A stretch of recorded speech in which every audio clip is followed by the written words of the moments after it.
How did basketball save and change my life 10 years ago? Keep watching to find out.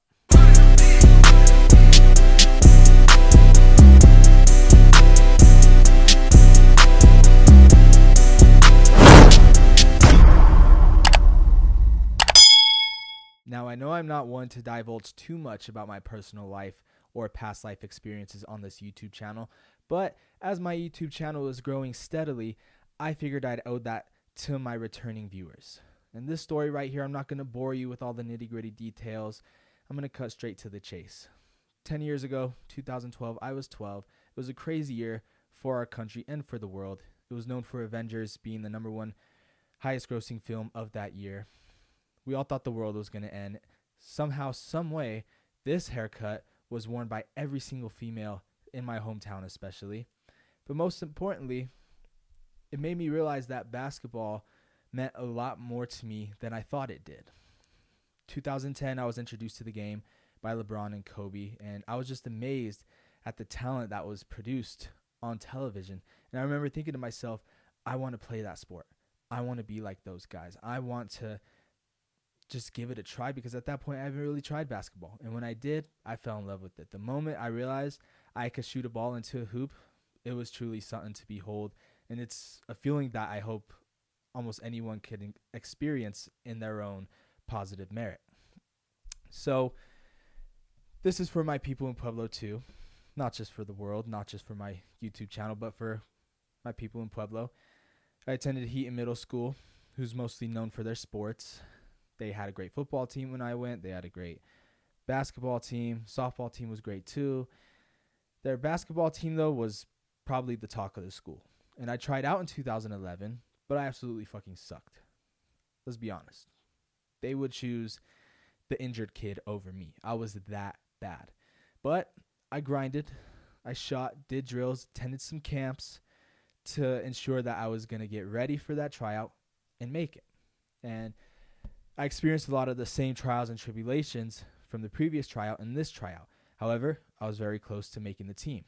And when you're that close to making the team, and there's someone neck and neck at you to make the team as well, you basically play them one-on-one for the right to be on the team or for the right to start on the team. What I did was I played one-on-one against two guys. They know who they are. I played one-on-one against two guys for the right to be on the team. First guy I was matched up against was a very tall guy. I'm not going to divulge who he is, but he whooped my ass. It was the first 1 to 3 points, and he whooped me 3-0. The second guy I played, he knows who he is, pretty good friend of mine, acquaintance.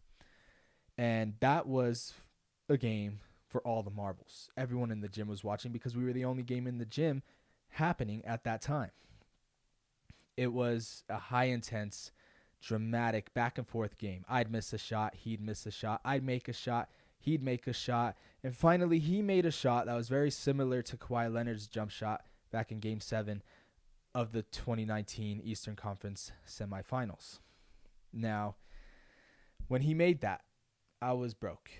I was shot in the heart. I was sad. I was crying. I was depressed. I was realizing that it's over. I'm not going to make the team. And it's true, I didn't.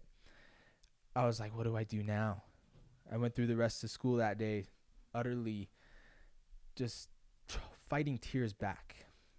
And I came home. My parents saw how sad they were. They asked what they could do to cheer me up. Nothing would. Nothing would at that time. Until the next day at school, I had an epiphany. And I know that sounds like a girly word, but it works. I played for a man in a church league, you could say. I played for a man whose son made the team those first 2 years. And I thought to myself, well, if he's still assembling this team, why don't I assemble a team too? And maybe that could propel me, or better yet, help me make the team the following year. The Heaton season, middle school season, lasts only 1 month, and that's the entire month of November. The church league lasts longer. It lasts in January all the way to March. So it was still early December at that time, December 2012. And I had just a little bit over a few weeks to assemble a crew. And who better than the friends that I created, that I befriended throughout the school year. guys who know who they are. They know who they are. I'm not going to name names because I don't know if they'd want that, but they watch this video, they know who they are. And when we only had 9 guys, but when we assembled the team, we thought we were undefeatable. And I thought this was a great way to give me experience, because at the end of the day, I did a lot of the drills. I knew a lot of the shooting drills. I knew a lot of the ball handling drills. What I thought I needed was experience. Experience is the best teacher in anything. When you just go out and do something, you get better at it. And at the end of the day, that's what this team that I created was predicated on. And it was probably the greatest experience I've ever had.